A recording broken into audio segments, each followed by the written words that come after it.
Welcome back to the Chris Spangle Show. Thanks so much for being here. I'm your host, Chris Spangle. Always great to be with you. Thanks so much for tuning in and for your contribution as a patron. Well, Kamala Harris gave her speech last night. It was fine. I'm going to recap the convention and talk a little bit more about it on the main show tomorrow. Still trying to figure out the schedule. I think maybe 2 public shows a week, 2 private shows a week. I don't know, maybe 4 shows a week. We'll see. This week doing 5.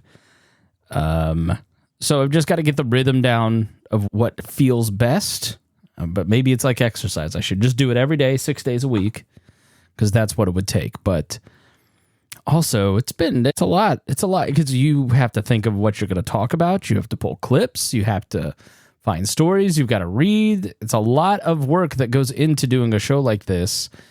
Yesterday was I finished that. I was like, I can't believe anybody's going to listen to that. So very long, boring. I had some good points, but man, you had to work hard to find them. So today we're going to do better, though. So we're going to talk a little bit about Michelle Obama, and we're going to play her speech and pick it apart in the same way we did with Vivek yesterday. Like I said yesterday, I feel like Michelle Obama and Vivek Ramaswamy are the, I hate to say spiritual centers of their party, but that sort of is the phrase that maybe gets closest at what I'm going for here. There is a lot of, I, after watching this speech, thought, if Michelle Obama were running, the Democrats would win 50 states. And I feel that way after watching Kamala Harris speak last night. She did a fine job of articulating who she was, what she believes in, and her points. But I don't know that I remember. I listened to it this morning. It's noon when I'm recording this, and I listened to it at 6 a.m. So 6 hours later, I can't tell you a line from it. I remember parts of Bill Clinton, Barack Obama, and Michelle Obama's speeches, but I don't think there was anything in Kamala Harris's speech that stood out last night that was particularly gripping. But I'm going to give her a break because here's the thing about Kamala. I don't know why people are talking about her as a once-in-a-generation politician. It's like when people say Joe Biden is the most consequential president of our lifetime and he should be on Mount Rushmore. If that were the case, then why isn't Joe Biden at the convention? Why did Michelle Obama not mention him? Why wasn't he there at the balloon drop last night? He's not popular. He is not consequential in the way that they like to overblow it. And I feel like they're doing that with Kamala. They're trying to sell her and say, this is exciting, and everybody get amped up and go out and fight. But the reality is she's just a sort of average politician. Now, I think there is some familiarity there that people are attracted to. It's, look, I can't take Trump because he's just so over the top and he's a choice for something different. I'm just going to stick with the politician I know. Yeah, she says she's for me, but I know she's for the rich people. But at least I won't have to think about her. This is a lot of why Joe Biden won in 2020. People weren't going to have to think about Joe Biden all the time. And for that first year or two, you really didn't. It wasn't until 2020 or 2024 that everybody started talking about Joe Biden again. You had the opportunity to ignore the presidency for a while. And that was really nice. So I think there's something comforting in Kamala Harris in that she's full of it. She's not going to deliver on everything she's promising. She's saying she's for freedom, but she's going to do a lot of anti-freedom stuff. But at least she's not going to fundamentally transform America and our politics and all that. And I'm just worn out with... So I feel like the calculation that most independents are going to make is that they're okay with someone who's a little bit of a journeyman quarterback.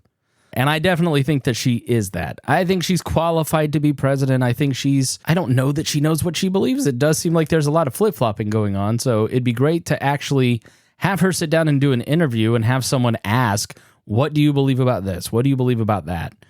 So far, it seems like we're getting John McCain's foreign policy mixed with Bernie Sanders' economic policy. Not a fan of that. But I think the speech that kind of best articulates what I see in my friends that are Democrats was Michelle Obama's. This was 3 days ago now? Yeah, August 20th. So this is the 23rd. Obviously, the wife of Barack Obama, former first lady, extremely popular. If you're looking at who was going to replace Joe Biden, it was Michelle Obama by 30 points over Kamala. So very popular and great speech in a lot of ways. I think there are some things that I thought were that I liked and some things I didn't like. So we're just going to jump into it. Let's start with Michelle Obama speaking at the 2024 National Democratic Convention. You know what would be smart? If I sat down to do this show and I actually plugged in all of my cords. Classic wall, right? Classic wall. It's amazing that I have made it this far, having been this stupid. I'm trying to think. In my brain, when I prepare for the show and I start to get ready, it's just like this. So I think it's... No, it's not working. And I mean me. Barely working here. All right, I think we're good now.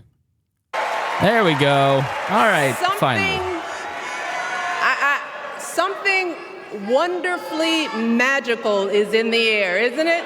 We're feeling it here in this arena, but it's spreading all across this country we love. A familiar feeling that's been buried too deep for far too long. You know what I'm talking about. It's the contagious power of hope. Now, let me say that this was, I think, a really important thing to understand. Now, what I've read, I'm not a Democrat. I come from the Republican Party, spent many years in the Libertarian Party, still consider myself a small L libertarian. I wish my Libertarian Party friends the best. I just don't find that to be like a thing I'm into anymore. Definitely could never be a Democrat. But I am curious about the Democrats after this convention, because when you live in the right-wing bubbles, you are taught a certain way of thinking about Democrats, and the Democrats definitely do this to Republicans too. They assign to them a character. They assign to them thinking patterns, right? So Republicans, according to Democrats, are all just unfeeling, heartless, capitalist bastards who don't give a fig about poor people, right? And Trump has changed how Democrats were viewed. Democrats were all viewed as welfare queens, to use an offensive term. And now they're seen as garkic, masters of the economy, right? So the view has shifted. But if you try to understand what a party thinks about itself, I think that's more helpful than trying to understand what your side thinks about the other party. The Democrats, for many years, have felt a lack of enthusiasm. When you had Hillary Clinton running, why did Hillary Clinton lose? It was a lack of voter turnout from Democrats. They turned out for Joe Biden because they were against Donald Trump. For a decade, the motivating animus of the Democratic Party has been against Donald Trump. When it was Barack Obama who was at the top of the ticket, the motivating animus was hope and change. It was about being excited to be a Democrat. And this moment of Joe Biden stepping down and Kamala Harris stepping up has given them the opportunity to feel good about being Democrats again, because they're not slouching towards another potential loss or a Pyrrhic victory with Joe Biden. They feel like they're about to win and they're going to dominate. So Michelle Obama here is hitting on the fact that it feels good to be a Democrat again. Now, I don't think she means because the Barack Obama campaign is in charge. I think she means it's because she's reflecting what people actually feel. After night one, Bill Clinton tore up his speech and rewrote his speech to match the enthusiastic tone of this convention. And I think this is really important to understand. When Joe Biden was at the top of the ticket, he had the ineffective message of democracy is going to end if if Donald Trump wins, democracy will be over. You won't even have any democracy anywhere, which is nonsense, right? I always like to point to Russia. After the fall of the Soviet Union, the Western countries move in and help set up democratic reforms under Boris Yeltsin over a period of 8 years. Boris Yeltsin, obviously very corrupt man. The West looked past the corruption of Boris Yeltsin because they were setting up democracy. Then, democratically elected, comes Vladimir Putin. And it takes him 20 years to tear down 8 years of democratic reforms. So the argument that Donald Trump in another 4 years could destroy our democracy of 250 years, I always found to fall a little flat. Secondly, I'm not saying there isn't a lot of credence to what Joe Biden was arguing, which was that Donald Trump is a fundamental change in our view of democracy towards a more autocratic style of government like Viktor Orban. I don't think even the right can argue that at this point. The world respected us. Kim Jong-un liked us. Vladimir Putin liked us. Viktor Orban liked us. Okay.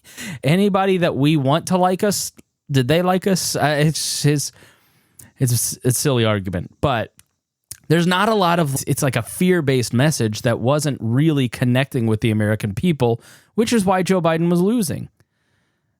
And Kamala Harris, I think, has done something extraordinary in that she has come in and she has picked off the best parts of some of the most successful campaigns of the last 40 years. She's focusing on freedom like Ronald Reagan did. Look, we want freedom. And in that, she's doing the triangulation of Bill Clinton, where Bill Clinton came in as a Democrat and adopted some Republican policies and made the Republicans melt down a little bit because they couldn't argue with the Democratic president, and you got things like welfare to work. I don't know that Kamala Harris is going to come in and do triangulation policy-wise, but in terms of messaging, you see her trying to adopt a lot of Republican messages from the last 15 years and adopt them to her own. And then you have the hope and changiness of Barack Obama's campaign. We're going to move forward. Anything is possible when we work together. And then you also have the historic identity piece of Hillary Clinton and Barack Obama's campaign in the fact that she's a woman and a woman of color. So they have learned that her campaign team, and she, I imagine, is behind it because the principal is the one that sets the tone, but she has brought in a lot of Barack Obama's team. Matthew Continetti has an article in, I don't think it's the Federalist, I think maybe the Washington Times, they run together, but he talks a lot in this article about how she has brought on the Obama team. And the Democrats are an interesting group because the Republicans, it's all Trump now. There's no Bush Republicans left. There's no Mitch Daniels Republicans. You're a Trump Republican or you're out. But the Democrats still have, although fading, the Clinton Republicans in their team from the 90s, Carville, Begala, George Stephanopoulos, or as Trump hilariously called him, Stompanopoulos or something. And then you have the Obama teams, and now you have the Biden teams, and then you also have the Squad and a lot of smaller disparate groups because it's a coalition party. But you have several different power bases, and Kamala Harris, because if she had just run for the nomination a year ago, she would have to build her own team or try to adopt some of the players from Biden's team or Obama's team or Clinton's team or whatever. But because it's all hands on deck within 100 days, she's accessing people from each one of those three periods of the Democratic Party, which I think is leading to a very successful messaging for them. I know we were talking about Michelle Obama, weren't we? I should get back to it, but I think it's fascinating to see how they have tried to steal Republican messaging and adopt it to their campaign. So, yeah, Democrats are excited. All right, we're only a minute into this, so I'm going to try and not talk too much.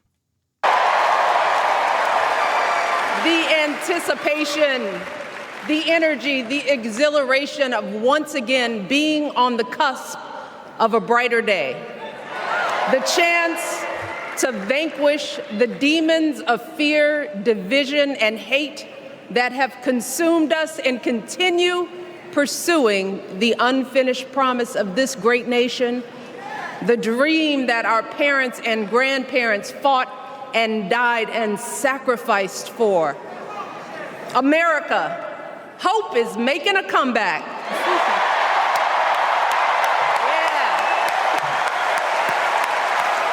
Now, let's all just forget that Democrats are in the White House, by the way. That's is shade? Is she throwing shade on him? I don't know. But clearly things are not well between... Because, look, Barack Obama comes out in his speech and says great things about Joe Biden, and we're friends. Probably not true on the Biden side towards Barack Obama, considering he screwed him twice out of the presidency. But you know how it is when the wife tells the truth. When your wife, when you don't really like your high school friend and you're in your 40s, but your buddies, I don't know, man, maybe we're not friends. Look at the wife. She knows how he thinks, and she can't hide it.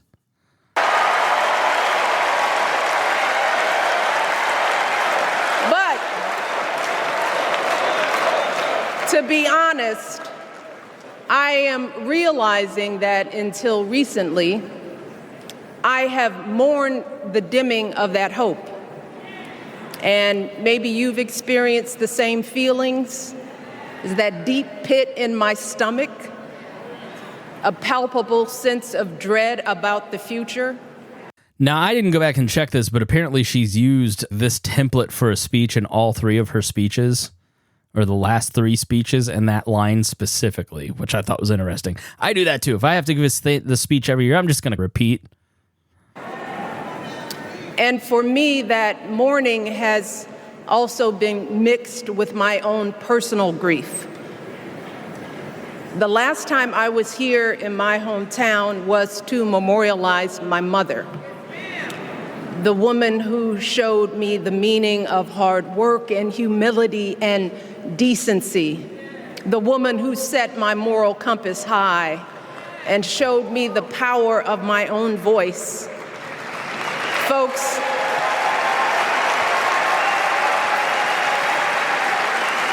I still feel her loss so profoundly.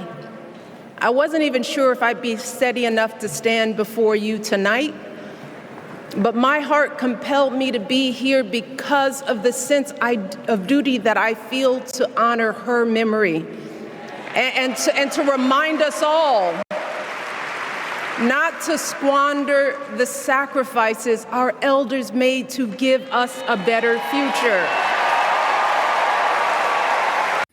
Now, this is one thing I think that the Democrats did well this week, which was channel their own personal experiences, talk about sacrifice, and put them in very personal terms about how much... There's a lot of Flight 93 election going on here.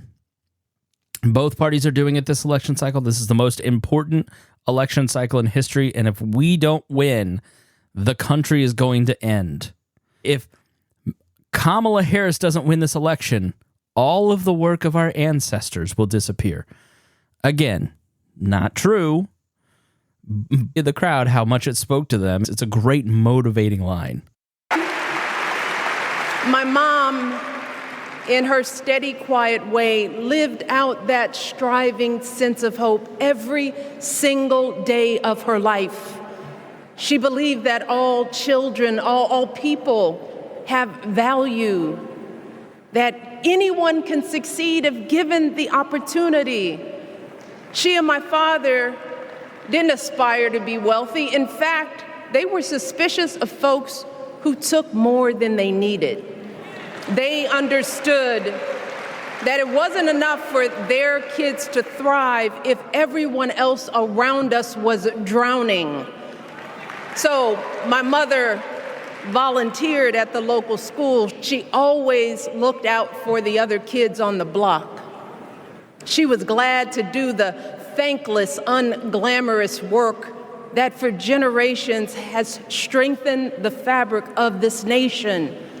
The belief that if you do unto others, if you love thy neighbor, if you work and scrape and sacrifice, it will pay off. If not for you, then maybe for your children or your grandchildren. Those values have been passed on through family farms and factory towns, through tree-lined streets and crowded tenements, through prayer groups and National Guard units and social studies classrooms. Those were the values my mother poured into me until her very last breath. Kamala Harris and I built our lives on those same foundational values. Even though our mothers grew up an ocean apart, they shared the same belief in the promise of this country. I loved this part. I agree with this part, okay? And I think this is what so many Republicans miss about pluralism, is that this country isn't based around identity, okay? And I know that sounds weird, but a lot of Christian nationalists are basing their view of what makes America great based on white identity and Christian identity. And as a pluralist, as a Christian who believes that many cultures can contribute to the greatness of this country, that we are not formed around a geographical location necessarily, but ideas. And those ideas are open to anyone that moves here and wants to accept those ideas and participate in those ideas. That was a great part. Kamala Harris's mom can grow up in India and still be an American because she appreciates what it means to be an American. And one interesting thing about what it means to be an American, according to many of the speakers in this convention and what we heard from Vivek Ramaswamy yesterday, is that hard work is at the center of that. That merit and achievement is at the center of what it means to be an American. And I thought that was an interesting parallel between the two of them. They're equating the American dream, both at the RNC and DNC conventions, with whether or not you achieve success in America because you worked hard. And also, you really should start from humble beginnings, okay? We're going to hear her talk about affirmative action. This is a very wealthy woman standing on stage. I'm not saying she didn't come from humble circumstances, but it's great that she started from humble circumstances and worked herself into wealth and power. But that seems to be the predominant value at both of these conventions of what it means to be a great American, starting from poor circumstances and working yourself into money and power. And I think as Americans, we need to step back and go, is this what it means to be an American? Is this what we value?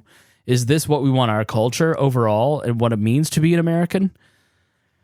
Maybe it always has. Maybe it's a very telling sign that's what's actually important when it comes to being an American. That's why her mother moved here from India at 19. It's why she taught Kamala about justice, about the obligation to lift others up, about our responsibility to give more than we take. She'd often tell her daughter, don't sit around and complain about things, do something.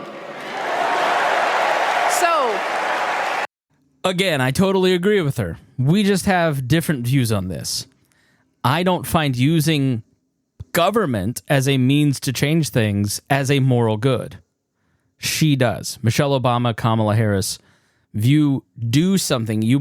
And this is the problem with American society looking at politics and government as the main agent of change.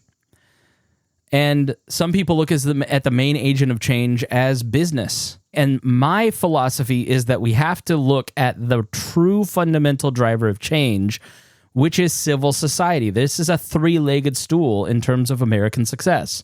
You have to have a government that is limited, yet strong enough to mediate between parties that are violating other people's rights, like murder, fraud, theft, etc. A free market system of business that gives people jobs and economic opportunity and creates wealth all across from the bottom to the top. And then the third is strong individuals, strong families, and strong nonprofit organizations, strong churches, strong community groups. And that actually is where culture is born. That's where culture operates and functions. And what comes out of civil society from strong individuals, from strong families, from strong community groups actually inform what happens in the marketplace and what happens in government. Government is often a lagging indicator, and so are markets. It comes out of what individuals need. And people going out and helping their neighbors and connecting with their neighbors and creating community groups to address issues that then lead to new products to solve those problems or government intervening in some way. And so I think it's a huge fundamental problem for our society that so many of us look towards government as the thing that needs to initiate that change and initiate moral change in society, that it is the arbiter of good and evil. You are not a good person if you don't agree with my politics. That's a fundamentally unhealthy sign of our politics. Doing something can be done privately. It doesn't mean being politically active. Now, I may be unfairly reading into what she is intimating, but we're watching a presidential political convention, so I'm just guessing that she probably thinks of government first. But she did come from a community organizing background, which I think is really important and falls under that third stool. With that voice in her head, Kamala went out and she worked hard in school, graduating from an HBCU, earning her law degree at a state school. And then she went on to work for the people, fighting to hold lawbreakers accountable, strengthening the rule of law, fighting to get folks better wages, cheaper prescription drugs, a good education, decent health care, child care, elder care. From a middle-class household, Kamala worked her way up to become Vice President of the United States of America. My girl, Kamala Harris, is more than ready for this moment. She is one of the most qualified people ever to seek the office of the presidency. And she is one of the most dignified. A tribute to her mother, to my mother, and to your mother too. The embodiment of the stories we tell ourselves about this country. Her story is your story. It's my story. It's the story of the vast majority of Americans trying to build a better life. Look, Kamala knows, like we do, that regardless of where you come from, what you look like, who you love, how you worship, or what's in your bank account, we all deserve the opportunity to build a decent life. All of our contributions deserve to be accepted and valued. I definitely think she's talking about Republicans and MAGA conservatives there. Because no one has a monopoly on what it means to be an American. No one.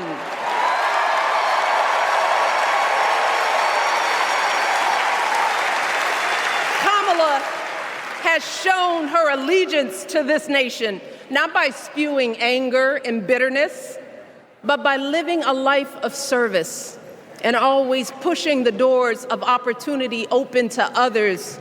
She understands that most of us will never be afforded the grace of failing forward. Now that is shade at Donald Trump, who has failed forward. I don't know that I buy that Donald Trump has failed forward. Right? I think if you were to go back in the history of America, name an American who has had a crazier life than Donald Trump. Is he a failure? I I think he's an incompetent person, but he's also a billion. He did build, he had a small loan of $1 million from his dad or whatever it was, but he did build a lot of wealth. And I think that's what attracts a lot of people to Donald Trump. Like, I remember in the 80s, 90s, my dad had The Art of the Deal, and that was like the American dream when I was a kid, was to become Donald Trump. And I think that's part of so much of the backlash now, especially in younger generations. Oh, we're told this is a guy to idealize, and then you turn out he's just a total fraud and a scumbag. So I don't know. It's hard to say he's a failure. He was president, and he did some good things. But let's not labor on that. I think what she was talking about before was the question of patriotism. What does it mean to be a patriot? And I think this is an interesting question that she's implicitly posing in this election and trying to frame. Does it mean that you buy Lee Greenwood's Bible and play his song, God Bless the USA, all the time, and you love America as almost a caricature, or are you devoted to serving the country? Now, what you have to remember about Kamala Harris is that she has never had a job outside of government that I know of, other than this McDonald's. She has been a prosecutor, a senator. She's qualified to be president because she's spent so much time working at different levels of government. So she will be managing government bureaucracy and has a career working in it. And obviously is vice president.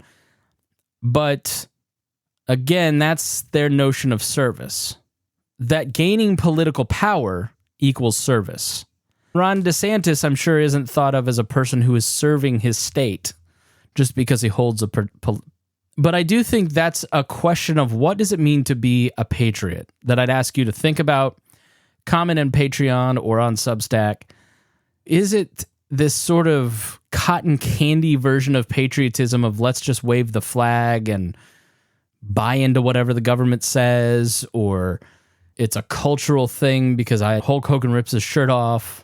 Or is patriotism working for the government, collecting a paycheck, working for a political campaign? Or is it something higher than that? I think, to me, patriotism is when you love your country, you identify, understand, and love the values, the higher values of a nation, and work to try to achieve those values. I definitely think hard work is an American value. Pluralism is an American value, which is why I split with so many libertarians and Republicans on immigration. I wouldn't say I'm open borders, but I definitely don't want to shut the border down. We should give as many people economic opportunity as possible. And when we talk about the birth rate declining, the best way to fix that is to grow the labor force by letting people in who have skills from other countries. Limited government is an American value. Federalism, where you have a federal government, state government, local government, these are American values, which a lot of Democrats and Republicans attack now. They want to centralize and grow the power of the president. So what is patriotism? Think about it. Leave a comment. Love to hear what you think. But that's an interesting contrast between sort of a fake, failing forward, this is her view, of Donald Trump and Kamala Harris's version of patriotism. And this, I think, is an important thing that the Harris campaign and the DNC tried to use this week and are trying in their campaign to reset the idea that for so long they let the Republicans define them rightly or wrongly, depending on your view, that the Democratic Party is a coastal elitist party that is out of touch with America and is actually the heart and soul of America. That Donald Trump doesn't just speak for the blue-collar workers. We have something to say about it, too. It's not just the Republicans that are patriotic. Democrats are patriotic, too, which goes back to kind of Bush pushing that it's unpatriotic to be on the left. So they're really trying to reset of we're a party of masculinity, too. We're a party of patriotism. We're a party of freedom, too. And we're not going to let you take those terms and define us certain ways anymore. And that's what a lot of this convention has been about, is saying No, we're not going to let these ideas of what it means. Donald Trump's shaping of Democrats for so long, I think, worked, and why Joe Biden couldn't overcome a lot of those things because of his skill is why it has been embedded in the minds of people. We will never benefit from the affirmative action of generational wealth. All right, now this was the big line, the affirmative action of generational wealth. I wonder what Sasha and Malia think about that line. We're going to give that all to the government when the Obamas die, and we're going to pass that on to the next generation. Because the American dream is that you build wealth and pass it on to generations, right? But the particular issue with this, and this is obviously a racially coded statement, but, and I'm not saying that's a bad thing. I think the subtext here is she is saying what a lot of black people think, according to my friends, Miss Pat and others. And what I see is, look, we weren't given a fair chance until the 80s and even maybe till today to economically participate in the full spectrum of the American economy. And blacks couldn't own houses. And if they did, it was in districts where nobody wanted to buy a house. So people who had great-grandparents buying farms and houses 20 years ago couldn't pass that wealth on. And so that's what she's talking about there.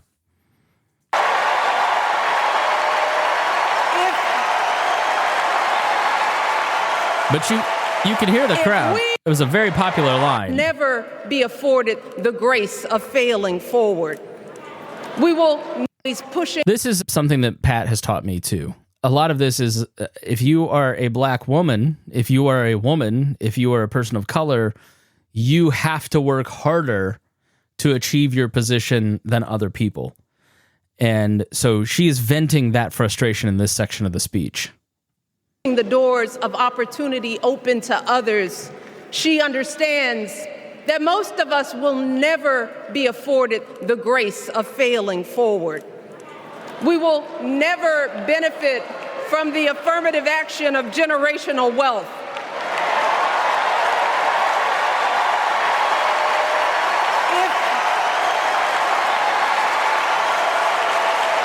If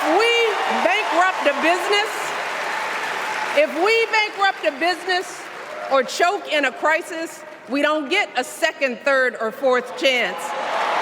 If things don't go our way, we don't have the luxury of whining or cheating others to get further ahead. No.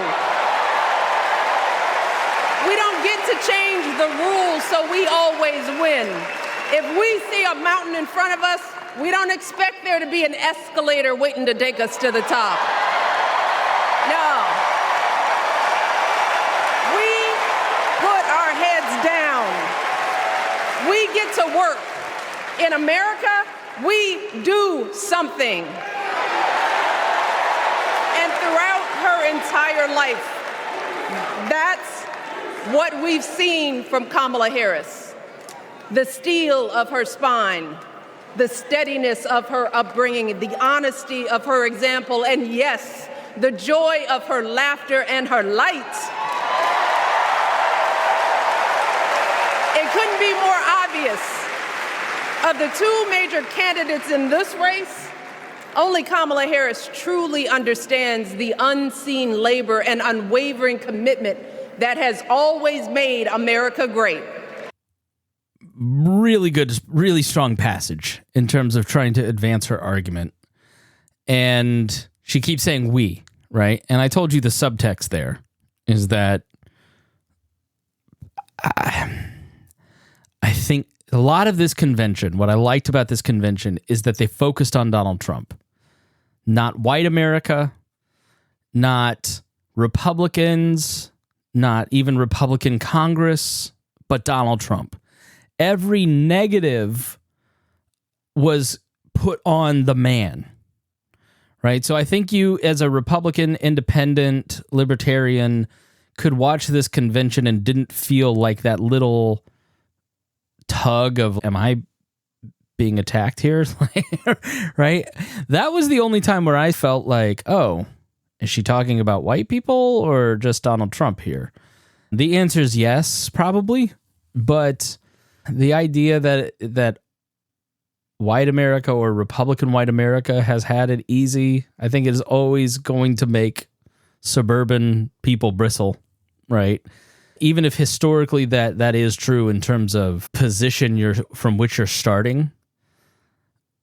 But that was the only time in this convention that I felt like, how do I put this?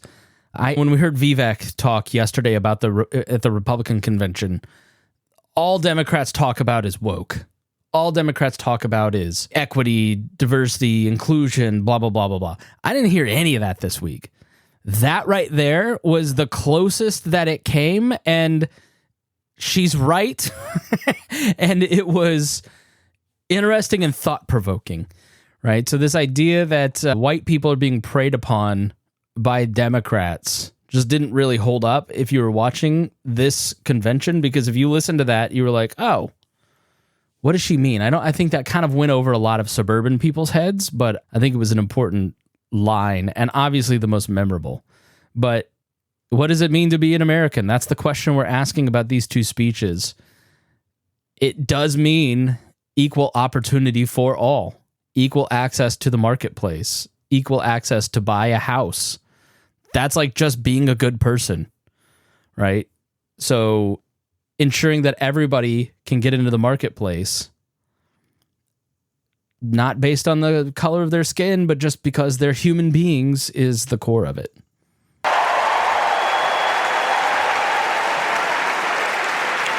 Now, unfortunately, we know what comes next. We know folks are going to do everything they can to distort her truth. My husband and I sadly know a little something about this. For years, Donald Trump did everything in his power to try to make people fear us. See, his limited, narrow view of the world made him feel threatened by the existence of two hardworking, highly educated, successful people who happen to be black. I mean, I'm going to be honest, there's a special way that Donald Trump talks about black people. Like he just like shrugs at Joe Biden and he's irrelevant. But he has a special dislike for people of color in the way that he talks about them. I think you really have to watch him, and he just makes fun of everybody. The energy is just different. Who's going to tell him that the job he's currently seeking might just be one of those black jobs?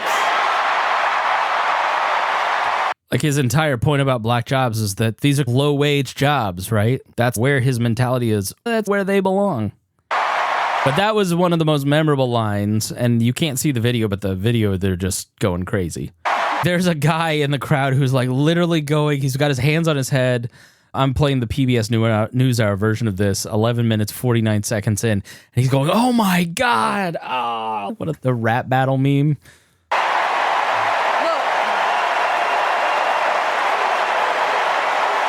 It's his same old con. His same old con. Doubling down on ugly, misogynistic, racist lies as a substitute for real ideas and solutions that will actually make people's lives better. Look, because cutting our health care, taking away our freedom to control our bodies, the vaccines, freedom to become a mother through IVF like I did, those things are not going to improve the health outcomes of our wives, mothers, and daughters. Shutting down the Department of Education, banning our books, none of that will prepare our kids for the future.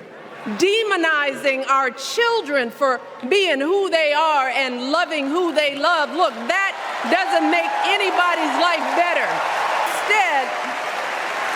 Instead, it only makes us small. And let me tell you this, going small is never the answer. Going small is the opposite of what we teach our kids. Going small is petty, it's unhealthy, and quite frankly, it's unproductive. presidential. I think she nailed why I don't like Donald Trump is that he's just an emotionally backward person. And you see the Theo Von interview that we talked about the other day, and it's like the first time you ever really feel like he's a person. And if that guy were showing up more, then I think he'd be further ahead. The guy that calls people who, I read a story Allie Beth Stuckey put out today on her Instagram. Guy donated twice to his campaign, and then he called him when he found out his wife was sick, and then when she died, he sent him condolences. Right? There's a lot of stories about Donald Trump, like that personal touch that he calls people, he talks to people, but you just don't feel that in his politics. And that, I think, is the big difference between what the Democrats did this week and what the Republicans weren't able to do, except for Donald Jr.'s daughter. People who are invested in, who are on the fringes of politics, people who are invested in politics, they care about policy.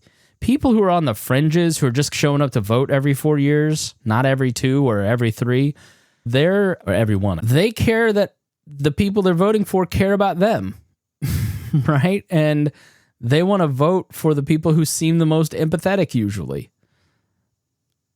Sorry, that's just how people look at it. Whether you think that's right or wrong, that's how the electorate tends to look at it. So I think Republicans have done a very poor job of, like I said yesterday, there's 2 ways to look at any policy or approaches: the moral view and the utilitarian view. And people on the right, we tend to focus on what doesn't work instead of what's moral. And Democrats tend to look at, this is an injustice, let's fix it, and then craft a policy that doesn't work and get credit for trying and failing and causing things, the trade-offs, to be totally upside down. And then Republicans get mad because they never get called on it, but nobody listens to them because they don't feel like they actually care about them. They did an effective job this week of pretending that Kamala Harris cares about regular people. So, why would any of us accept this from anyone seeking our highest office? Why would we normalize that type of backward leadership? Doing so only demeans and cheapens our politics. It only serves to further discourage good, big-hearted people from wanting to get involved at all. America, our parents taught us better than that, and we deserve so much better than that.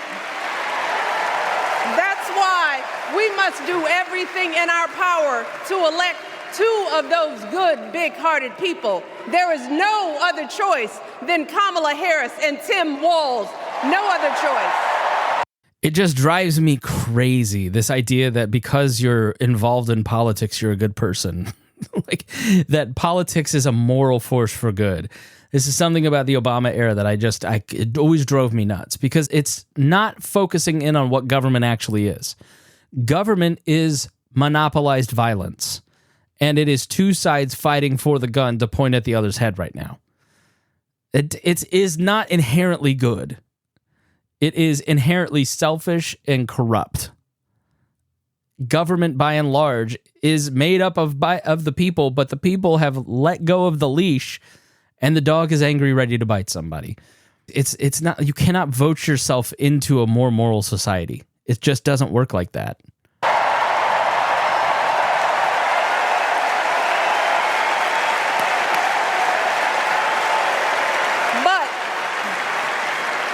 As we embrace this renewed sense of hope, let us not forget the despair we have felt. Let us not forget what we are up against. Yes, Kamala and Tim are doing great now. We're loving it. They're packing arenas across the country. Folks are energized. We are feeling good. But remember, there are still so many people who are desperate for a different outcome, who are ready to question and criticize every move Kamala makes, who are eager to spread those lies, who don't want to vote for a woman, who will continue to prioritize building their wealth over ensuring that everyone has enough.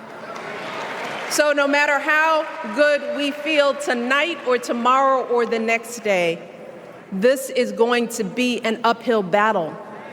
So folks, we cannot be our own worst enemies. No. See, because the minute something goes wrong, the minute a lie takes hold, folks, we cannot start wringing our hands. We cannot get a Goldilocks complex about whether everything is just right. And we cannot indulge our anxieties about whether this country will elect someone like Kamala instead of doing everything we can to get someone like Kamala elected. Now, this is an important subtext that you may miss if you are a white suburbanite Republican-leaning person like me, okay? The idea that the pat-down has given me access to I watch a lot of Instagram accounts, have a lot of conversations, watch a lot of conversations in the black community now. And there's a little bit of complacency saying, what's the point of trying? Because white America will never vote for a black woman. This happened a lot during Obama. And you got Barack Obama twice, right? So I feel like it's a little bit of fatalism that sets in that is, I just think, in error at this point. But it's like a bad thinking error, right? Like a catastrophization that it's not going to work because of X, Y, and Z. She's saying that just because you see someone saying something that you don't like or the polls start to go down, it's not feeding into that idea that America's not ready for change. They're not ready, so let's just give up and stay home. Hillary Clinton lost because Democrats, specifically black women, stayed home. And so the most effective messenger to that target audience is saying, cut it out, get to work, and drive out the base.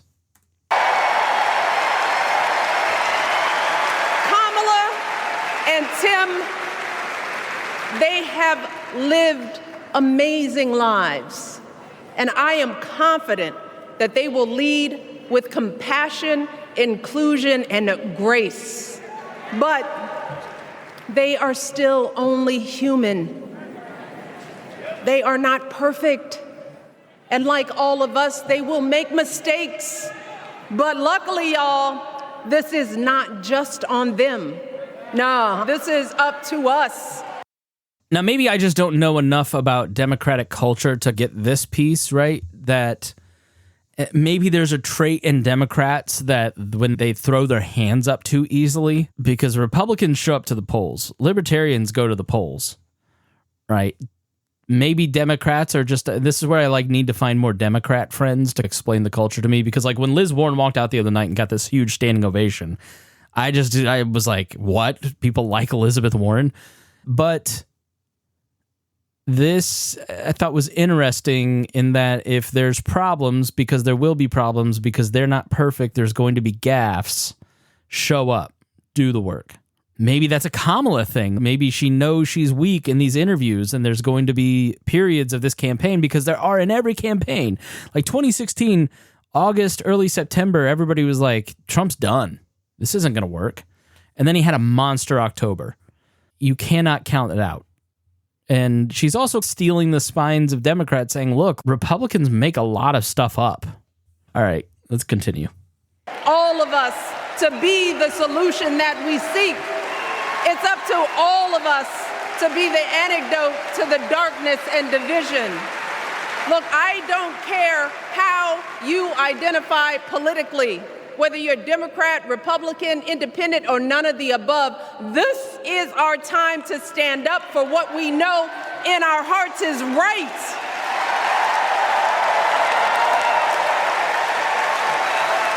To stand up, not just for our basic freedoms, but for decency and humanity, for basic respect, dignity, and empathy, for the values at the very foundation of this democracy.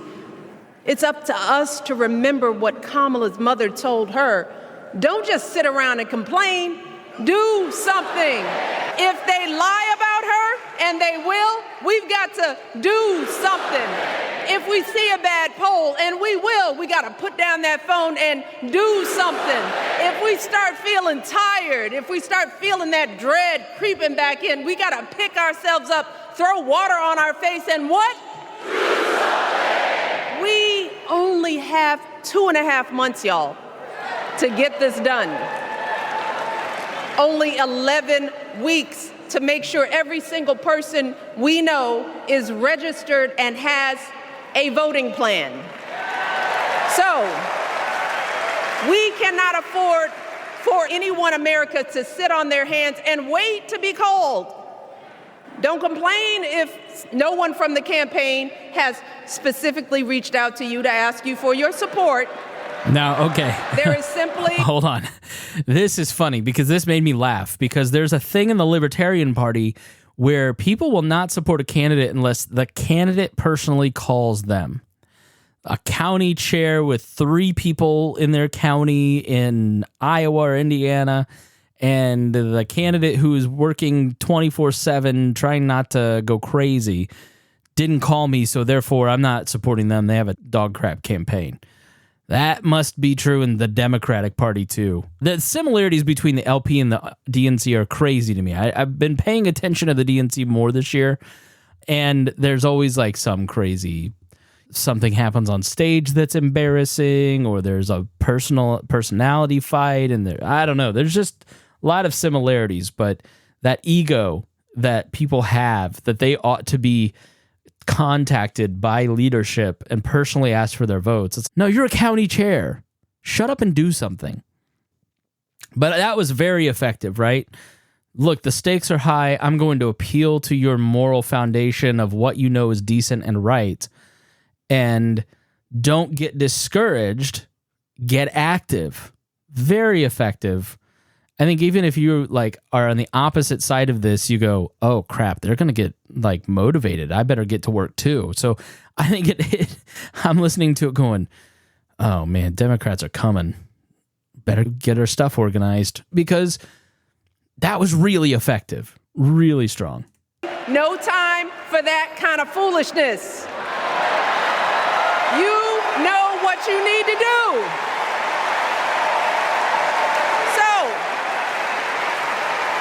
There's something so freeing about being a former party official and then getting to talk down to your old party about all the things that they did that drove you crazy, but you couldn't talk about it when you were in charge. Consider this to be your official ask. Michelle Obama is asking, I'm telling y'all, to do something.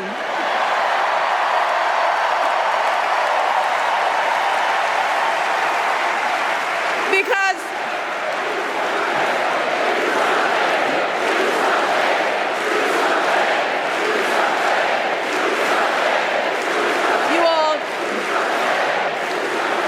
this election is going to be close. In some states, just a handful, listen to me, a handful of votes in every precinct could decide the winner. That, by the way, is totally true. I was listening to the daily New York Times podcast, and they were on the ground in Wisconsin, I believe. And they were talking to a Democratic organizer, and he said, I just need 50 new votes per precinct, I think it was. And he said the job is easy because she has activated women voters, whereas Joe Biden didn't. This race is going to come down to 50,000 people in 3 states. Probably not North Carolina, Arizona, Nevada, Georgia. It'll probably be Pennsylvania, Wisconsin, Michigan, like with Hillary and Trump. So, I mean, you just heard her say, don't wait for somebody to call and ask you. Voters do the same thing. Most people don't know who's actually running for office, especially in lower races. And they literally wait for somebody to contact them before they actually get up and go. It's crazy to me because I've always, as soon as I could register to vote, I did. I was so politically active and still have always loved politics. I'm a news junkie, right? So it's just, I actually didn't vote in the primary this year. I forgot it was election day and I just didn't go. And I'm a libertarian, so I don't care. So I don't think I vote in primaries very often. I did for my buddy Abdul. But to forget that it's election day is so freeing. But so many people don't even know it's election day. It's amazing to me. I talked to somebody last week who said, yeah, I just found out that Kamala got in the race this week. Like, you just went 4 whole weeks without knowing that Joe Biden quit. They said yes. It blows my mind. To vote in numbers that erase any doubt. We need to overwhelm. Key point. We need Democrats to vote in these precincts to erase any doubt. Because as Rachel Maddow pointed to in New York Times yesterday, I believe, 2 days ago, the plan is that they're going to try the fake elector thing. So create enough doubt in a place like Wisconsin in certain precincts that you send your electors to Washington, D.C., try to delay the proceedings, and this is what they were doing on January 6th, try to delay the proceedings past January 6th, because the Constitution says you must do it on that day, and get it into the Republican-controlled Congress, where then Trump gets selected. That was the plan. That's still the plan. And if Donald Trump or Kamala Harris doesn't win this election big, that's what we're looking at. Any effort to suppress us. Our fate is in our hands. In 77 days, we have the power to turn our country away from the fear, division, and smallness of the past. We have the power to marry our hope with our action. We have the power to pay forward the love, sweat, and sacrifice of our mothers and fathers and all those who came before us. We did it before, y'all, and we sure can do it again. Let us work like our lives depend on it. And let us keep moving our country forward and go higher, yes, always higher than we've ever gone before as we elect the next president and vice president of the United States, Kamala Harris and Tim Walz. Thank you all. God bless. All right, so hate the Flight 93, we're all going to die if we don't elect Kamala rhetoric there. But effective speech, very well received, memorable lines, very well written. Yeah, I know. I think it's going to be something that is remembered for a long time, like Obama's speech. I'm going to talk about that tomorrow. And continuing what I've been talking about is like, what does it mean to be an American? What is patriotism according to these two parties? And help us ask some questions about what we believe. So thank you for listening here. We really do appreciate you listening. And let me see if I can find, I'm still not used to it. There we go. All right. Thanks for joining us here on the Chris Spangle Show. Thanks for being a patron. Greatly appreciate all of your support. The reviews are in. We've lost one patron since I started doing this. But several of you have commented, and I do appreciate that. Hey, I'll keep doing this if you all keep commenting and upping your subscriptions and we gain patrons. And apparently, if I keep doing this, it's going to make some of you quit. No win situation, I guess. All right, we'll see you again tomorrow. Take care.